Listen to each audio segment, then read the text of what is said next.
روم کے ساتھ ملحقہ اسٹڈی روم کی طرف بڑھ گئی تھی۔ خاموشی اس مسئلے کا حل بالکل بھی نہیں تھا۔ اگر شہریار حاجزادہ کو اولاد نہیں چاہیے تھی تو اسے جلد کوئی فیصلہ کرنا ہوگا۔ اپنی اولاد کو بھی اپنی محرومیوں میں دیکھنے کا حوصلہ ماہ میں بالکل نہیں تھا۔ جب اس کا باپ ہی خوبصورت اور خوشگوار احساس سے ناخوش تھا تو پیچھے کچھ کہنے کو رہ ہی کیا جاتا تھا۔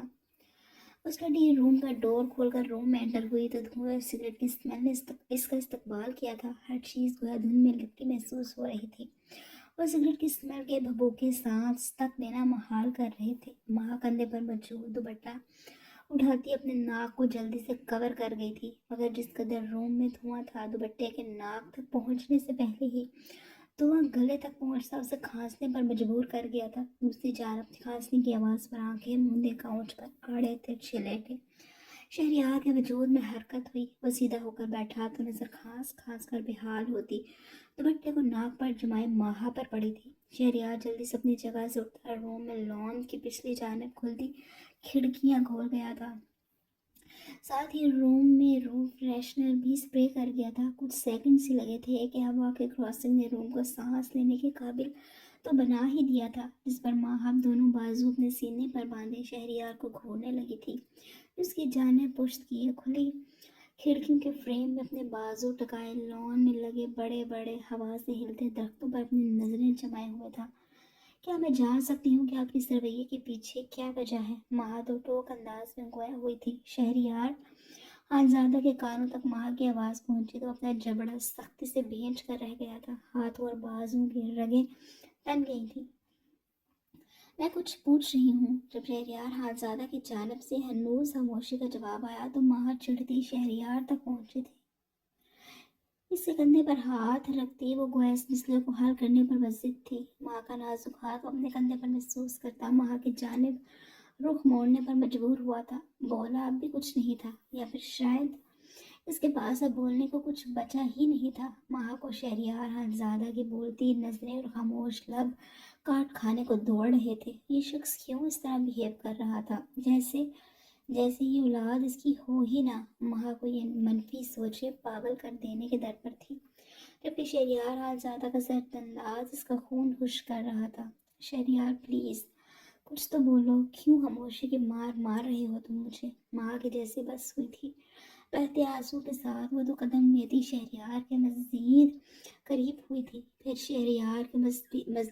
شہریار کی مضبوط مردانہ کلائی اپنے ٹھنڈے پڑتے ہاتھوں میں تھامتی وہ گویا منت کرتی استفسار کرنے لگی تھی۔ دوسری طرف شہریار حاجزادہ کے لیے کب یہ سب آسان تھا، اور اس نے کب ماہ کو یوں اپنی وجہ سے روتے دیکھنے کی خواہش کی تھی؟ اس وقت وہ خود بکھرا ہوا تھا، اپنی محبوب ترین بیوی کو سنبھالنے کی ہمت کہاں سے لاتا؟ مجھے اس ٹاپک پر کوئی بات نہیں کرنی ماہ سے اپنے بازو چھڑاتا ہوا بات ہی ختم کر گیا تھا۔ کیوں بات نہیں کرنی تمہیں؟ اپنے بات کرتا وہ ماہ کے قریب سے گزر کر روم سے باہر جانے لگا کہ ماہ ذہنی انداز میں چیختی نہ صرف اسے روک گئی تھی بلکہ شہریار کو گریبان سے تھامتے اس کے غصے کو بھی ہوا دے چکی تھی۔ Are you out of your mind ماہ؟ پاگل ہو گئی ہو کیا؟ میری بات سمجھ نہیں آ رہی تمہیں؟ شہریار ماہ کا ہاتھ اپنے گریبان سے ہٹاتے گویا ہوا تھا۔ ہاں پاگل ہو گئی ہوں میں۔ تم پاگل کر رہے ہو مجھے، تمہارا رویہ پاگل کر رہا ہے مجھے۔ اگر تمہیں اولاد نہیں چاہیے تو مار دو۔ چٹاخ! اور ماہ کی اونچی چیختی بے سر پیر باتوں کا لگام شہریار حاجزادہ کے بھاری تھپڑ نے لگایا تھا۔ روم کی خاموشی میں ماہ ساکت اپنے دائیں گال پر ہاتھ رکھے خود کو لال اگلتے نظروں سے گھورتے شہریار کو دیکھنے لگی تھی۔ تھپڑ اس قدر زوردار تھا کہ ماہ کو اپنا دماغ تک جھنجھناتا محسوس ہوا تھا۔ اپنا منہ بند رکھو ماہ، ورنہ تمہارا وہ حال کروں گا کہ تم پناہ مانگو گی مجھ سے۔ ماہ کی ان باتوں پر شہریار کا ضبط جواب دے گیا تھا۔ ایک ہاتھ سے سختی سے ماہ کا بازو جکڑے، دوسرے سے ماہ کا منہ سختی سے دبوچے وہ گویا پاگل ہونے کے در پر تھا، جبکہ ماہ اس کے حصار میں بالکل بے جان کھڑی تھی۔ اگر شہریار نے اسے نہ تھاما ہوتا تو شاید اگلے لمحے ہی زمین بوس ہو چکی ہوتی۔ کیا بکواس کی ہے تم نے؟ ہاں مجھے یہ اولاد نہیں چاہیے، یا پھر تمہیں؟ کیونکہ اسی اولاد سے بچنے کے لیے تو تم سو جتن کرتی رہی ہو۔ ماہ کو اپنے سخت اور مضبوط حصار میں قید کیے شہریار ایک لفظ چباتا بولا تھا، جبکہ ماہ وہ تو گویا آنکھیں پھاڑے سوالیہ نظروں سے شہریار کو گھور رہی تھی، جس کے بعد ماں کو اپنے سر پر سے گزرتی محسوس ہوئی تھی۔ اس سوال سے بچنے کے لیے کون سے جتن کیے تھے اس نے؟ کیا یوں حیران ہو کر کیا دیکھ رہی ہو؟ بس کر دو ماں، خدا کے لیے بس کر دو، یہ معصوم بننے کی ایکٹنگ کرنا بند کر دو اب۔ ماں کے یوں آنکھیں بھاڑ کر دیکھنے پر شہریار پر افسوس انداز میں گویا ہوا تھا۔ میں واقعی نہیں سمجھی تمہاری بات شہریار۔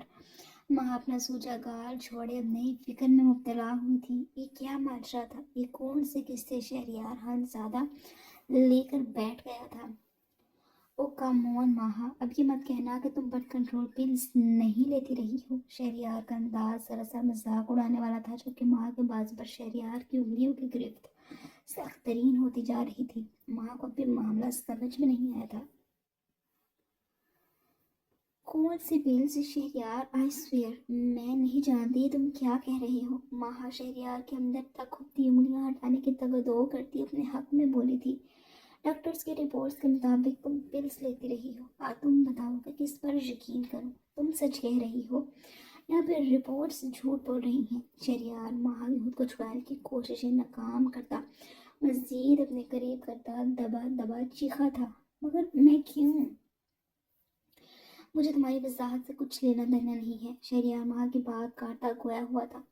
تمہاری بہتری اب اسی میں ہے کہ تم میرے بچے کا خیال رکھو، کیونکہ اگر میرے بچے کو کچھ ہوا تو پھر جو ہوگا اس کا میں ذمہ دار بالکل بھی نہیں ہوں گا۔ شہریار زیادہ ماں کو فون کرتا بغیر اس کی بات سنے روم سے واک آؤٹ کر گیا تھا، جبکہ ماں وہیں ماتھے پر بل ڈالے پریشان سے اپنی بہتی آنکھوں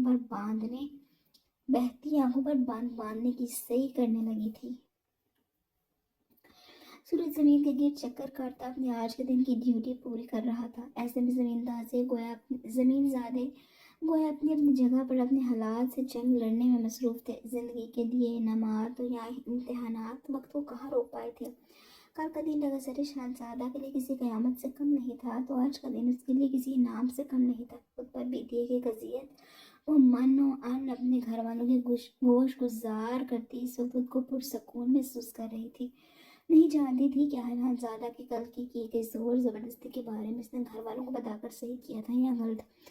مگر مجبوراً ہی صحیح وہ سب کچھ اپنے گھر والوں کے حوالے کرتی، جس سے ہر فکر ہر اذیت سے آزاد ہو چکی تھی۔ صبح جب وہ اہل کے جانے کے بعد نیچے گئی تو جاتے ہی کچن میں موجود فہمیدہ بیگم کے کندھے سے لگتی وہ پھوٹ پھوٹ کر رونے لگی تھی۔ اس پر فہمیدہ بیگم ہی کیا کچن میں موجود باقی دونوں ملازمائیں بھی بوکھلا گئی تھیں، کیونکہ اس گھر کی لاڈلی کو روتے دور کبھی کسی نے اداس بھی بہت کم دیکھا تھا۔ زرش بیٹے کیا ہوا ہے؟ اپنے کندھے کے ساتھ لگے اپنے لاڈلے کو یوں روتے دیکھ فہمیدہ بیگم کے ہاتھ پاؤں پھول چکے تھے۔ وہیں موجود براؤن ڈائننگ ٹیبل کے ساتھ پڑی ہم رنگ چیئرز میں سے ایک سیٹ کا زرش کو بٹھاتے ہوئے استفسار کرنے لگی تھی۔ کچن میں موجود شبنم نامی ملازمہ نے فوراً سے کچن میں موجود واٹر ڈسپینسر سے پانی کا گلاس بھرتے فہمیدہ بیگم کے حوالے کیا تھا۔ لگاتار روتے آنسو بہاتے پنک ٹراؤزر شرٹ میں ملبوس وہ پانی کا گلاس منہ کے ساتھ لگائے بمشکل چند گھونٹ ہی اپنے اندر اتار پائی تھی۔ زرش اپنے مورے کو نہیں بتاؤ گی کہ کیا ہوا ہے؟ پانی کا گلاس وہی ٹیبل پر ٹکاتے فہمیدہ بیگم جیسے زرش کو بولنے کی ہمت اور حوصلہ دینے لگی تھی، جو لال سرخ چہرے کے ساتھ لگاتار بہتے آنسو کو بار بار صاف کرتی قابل رحم لگ رہی تھی، جب اس کی خاموشی اب فہمیدہ بیگم کو پریشان کرنے لگی تھی۔ ان کی چہکتی چڑیا کو نہ جانے کیا ہوا تھا جو یوں رو رو کر خود کو ہلکان کر رہی تھی۔ زرش بتاؤ بچے، کیوں مجھے پریشان کر رہی ہو؟ فہمیدہ بیگم نے اب کی بار زرش کا جھکا چہرہ اپنے ہاتھوں میں تھامے گیلی سلکی بالوں کی لٹو کو کان کے پیچھے اڑستے اپنی جانب دیکھنے پر مجبور کیا تھا۔ جواباً زرش لب بھینچے نمی میں سر ہلاتی سانس بھر کر رہ گئی تھی، اپنا چہرہ چھڑاتی وہ بے دردی سے اپنے گلابی پڑتے گالوں کو رگڑتے انہیں لال سرخ کر چکی تھی۔ کچھ نہیں مورے، وہ لمحوں میں فیصلہ ہو گیا تھا۔ اب اپنی پیاری مورے کو خود پر گزری قیامت کا کیسے بتا سکتی تھی؟ مزید اعلان زادہ کی دھمکی نے اسے خوفزدہ کر دیا تھا، جس نے اس کے دماغ میں یہ بات بٹھا دی تھی کہ اگر وہ اس نکاح کا ذکر گھر والوں کے سامنے کرے گی تو وہ اسے رخصت کرنے میں 2 پل نہیں لگائیں گے۔ یہ وجہ تھی کہ زرش اپنا منہ سینے پر مجبور ہوئی تھی۔ اس مسئلے کو فارس زادہ ہی حل کر سکتا تھا، جس کی وجہ سے زرش اس مصیبت میں قید ہوئی تھی۔